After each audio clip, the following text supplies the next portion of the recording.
প্রত্যেককে আমি জানাই নববর্ষের শুভেচ্ছা এবং বড়দের নমস্কার। আর মাত্র 10 দিন পরেই শুরু হচ্ছে 49তম আন্তর্জাতিক কলকাতা বইমেলা। আগামী 22শে জানুয়ারি 2026 বিকেল 4টে বইমেলা প্রাঙ্গণে।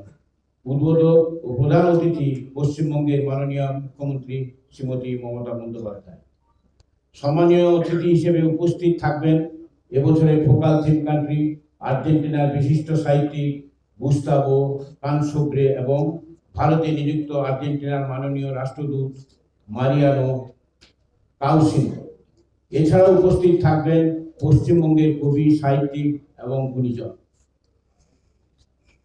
সঙ্গে আরো থাকবেন মাননীয় মন্ত্রীবর্গ।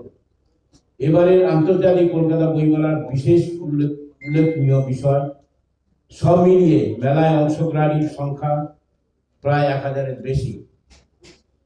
সিনিয়র সিটিজেন দিবস চিরতরুণ উদযাপিত হবে 30শে জানুয়ারি। বইমেলায় শিশু দিবস উদযাপন হবে 1 ফেব্রুয়ারি।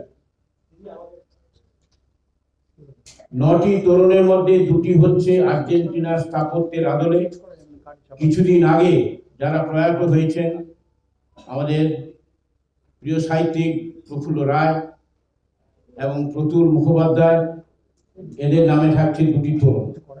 সাহিত্যিক শৈলজানন্দ মুখোপাধ্যায়ের 125তম জন্মবার্ষিকী উপলক্ষে 1টি তরুণ থাকছে, তার নামাঙ্কিত।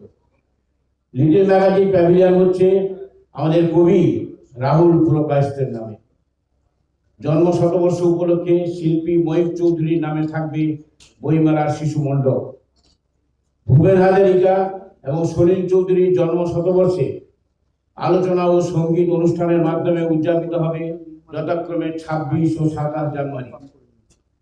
এবছরই বইমেলা প্রাঙ্গণে মেট্রো রেলের মাধ্যমে হাওড়া থেকে এসপ্লানেড হয়ে সরাসরি পৌঁছানো যাবে বইমেলায়।